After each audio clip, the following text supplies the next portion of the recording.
So being coachable means when Coach Ajay is talking to you that you look her in the eye, right? So if I'm talking to you guys, you're not looking over there talking to your friend, you're actually looking your coach in the eye. And when, if I ask Brayden to do something that he says, yes, coach, he doesn't turn to his buddy next to him and say, dude, this coach is grinding me. If Grayson feeds me for a layup, right? Every time I get a pass from a teammate, I'm going to acknowledge him. And I score, I'm going to acknowledge him.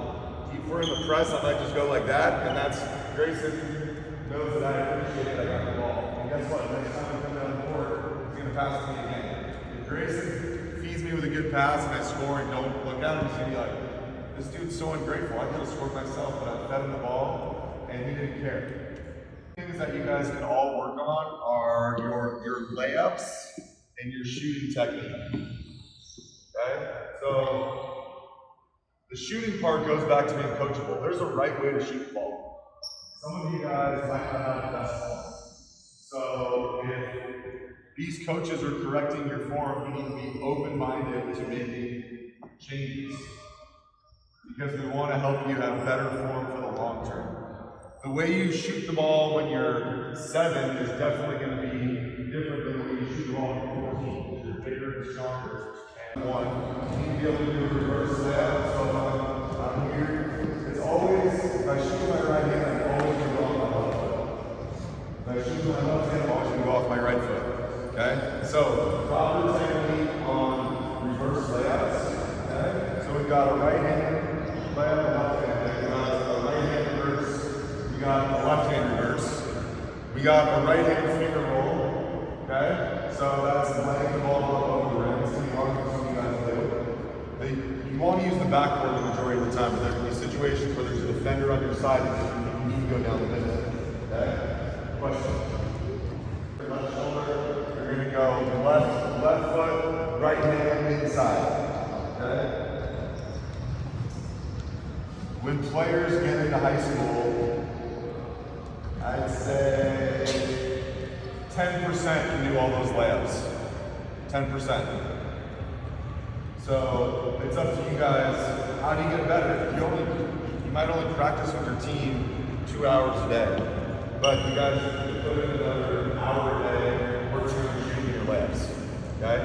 As a coach, what I look for when I'm watching another team warm up, I'm looking at their fundamentals. These guys doing their layups properly.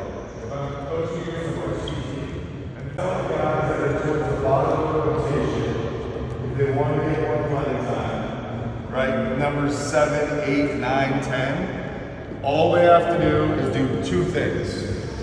Number 1, don't turn the ball over. Be strong with the ball. And number 2, play good defense.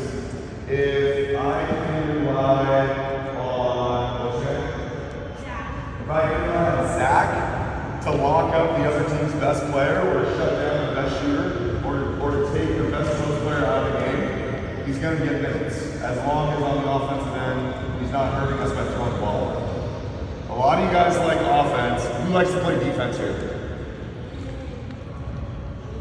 Coaches, you guys see this? You guys like to play defense. Okay? So, you guys need to take pride in getting the same. How many of you guys have Instagram accounts?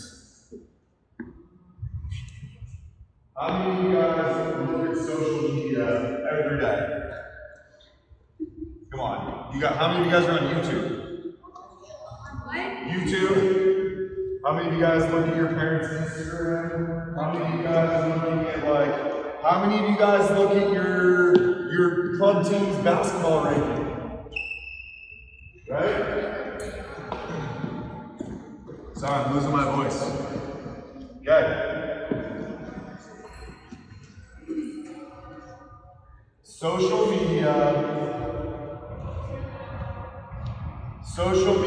is probably the thing that can get you in trouble the easiest. Okay?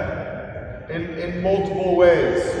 First off, if you're an elite basketball player, and college coaches are looking at you, and you post something stupid on social media where cursing, or you're talking trash about somebody, or you post something that's racist, or you say something that's against women, or if you're a girl and you post something that's against guys, then it's going to get you in trouble.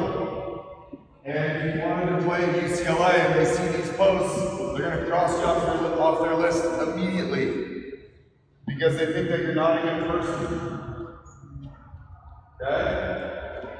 Numerous NFL, NBA, college players have had their careers ended or had contracts terminated because they posted stupid things on social media.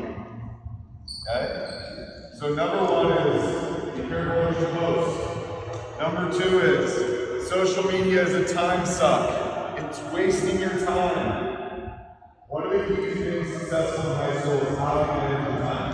You're going to have class until 3 o'clock, then from 3 to 5 o'clock you're going to have practice, and then if you spend the next 2 hours of your day on social media, on Snapchat and Instagram and Twitter and YouTube, and then you have dinner at 7 to 8, it's going to be too late to get all your homework done.